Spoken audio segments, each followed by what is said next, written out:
Sang proklamator dan Presiden Republik Indonesia yang pertama, yaitu Insinyur Soekarno, adalah sosok karismatik dan penuh pesona. Pengaruhnya pada dunia tak perlu dilakukan lagi. Kisah mengenai perjalanan beliau pun selalu menarik untuk dibahas, termasuk hal-hal mistis. Berikut ini Era Bobo akan membahas 6 hal mistis terkait Presiden Soekarno.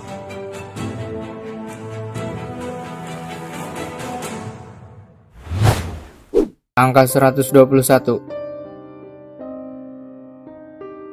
Sebuah kode aneh ada pada diri Soekarno, yaitu angka 121. Seperti kita ketahui, tanggal lahir Insinyur Soekarno adalah 6 Juni 1901, yang jika dijumlahkan angkanya satu persatu maka akan menghasilkan angka 23. Nama Soekarno juga membentuk susunan abjad seperti ini, yang jika dijumlahkan angkanya menghasilkan angka 98. Maka tanggal lahir dan nama Soekarno jika dijumlahkan kembali akan membentuk angka 121. Sebuah angka 121 yang merupakan tanggal lahir kematian Soeharto beserta namanya. Soeharto meninggal pada 27 Januari 2008 yang jika dijumlahkan berarti 20, dan nama Soeharto adalah 101. Tanggal lahir dan nama Soeharto juga membentuk angka 121. Sebuah keteraturan yang aneh ketika angka 121 ini melekat pada diri Insinyur Soekarno selaku Presiden RI yang pertama. Kemudian angka 121 ini muncul pada kematian Soeharto selaku Presiden kedua pengganti Soekarno. Seperti dikutip dari The Phenomena bahwa angka tersebut mungkin hanya sebuah hitung-hitungan iseng saja.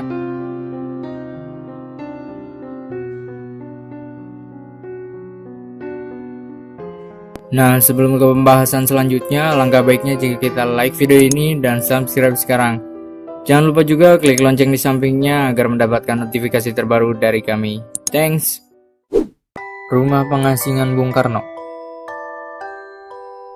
Presiden pertama Republik Indonesia Soekarno atau Bung Karno dikenal sebagai sosok yang mempercayai hal-hal gaib. Dia pun disebut-sebut sebagai orang sakti yang memiliki banyak benda pusaka. Bahkan hingga saat ini jejak mistis Bung Karno masih bisa dirasakan di beberapa tempat. Salah satunya di rumah pengasingan Bung Karno. Koordinator Balai Pelestarian Cagar Budaya Bengkulu, Surgaham, mengatakan di rumah yang dulunya disewa pemerintah kolonial Hindia Belanda dari seorang saudagar Tionghoa itu sering terdengar suara derap kaki pasukan yang menuju ke lapangan upacara. Bahkan sesekali terdengar suara banyak orang yang mengikuti upacara bendera. Suara lain yang juga sering terdengar adalah bunyi orang yang sedang menarik timba menggunakan tali kerekan di sumur yang berada di hadapan bendera bagian belakang rumah. Jika suara itu muncul, biasanya diikuti aroma wangi seperti bau bunga melati yang sangat tajam.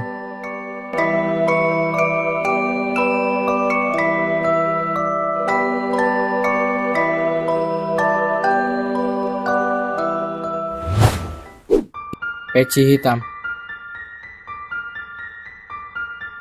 Dalam berbagai kesempatan, Soekarno tak pernah lepas dari benda yang ia kenakan di kepalanya.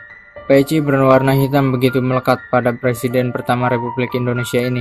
Peci hitam ini merupakan simbol nasionalisme, sebagaimana Nehru dengan peci putihnya dan Mao Zedong dengan pakaian safarinya.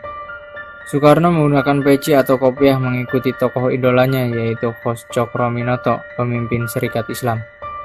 Pada suatu rapat Jong Java di Surabaya pada tahun 1921, Bung Karno mencetuskan ide mengenai pentingnya sebuah simbol bagi kepribadian bangsa Indonesia.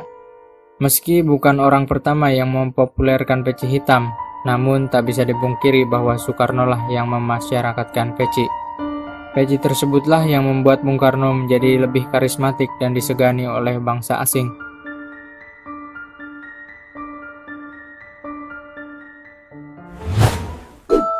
Perjalanan spiritual. Kusno Sosro Soekarno atau yang lebih dikenal dengan Bung Karno saat dilahirkan sudah menjadi muslim. Ayahnya Raden Sukemi memiliki darah biru dari Sultan Kediri. Soekarno menyebut Sukemi sebagai seorang teosofi.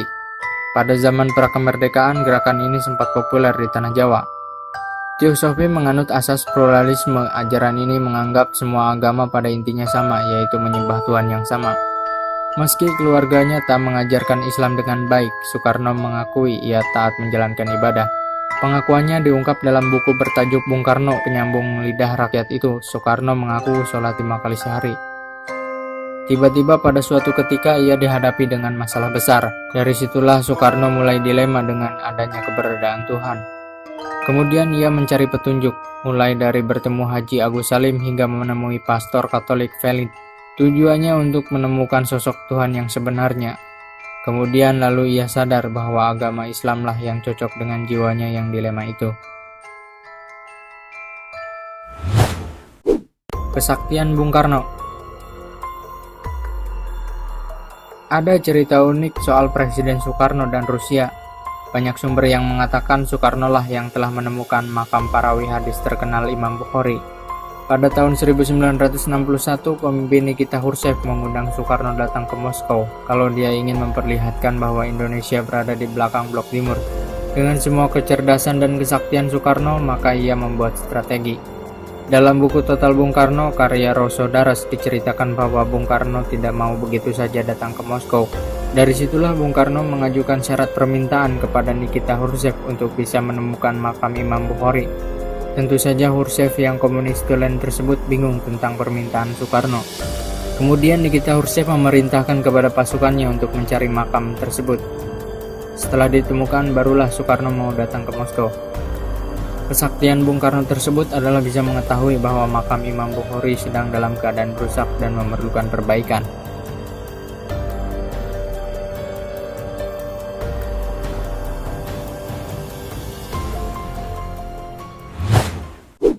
Tongkat Bung Karno.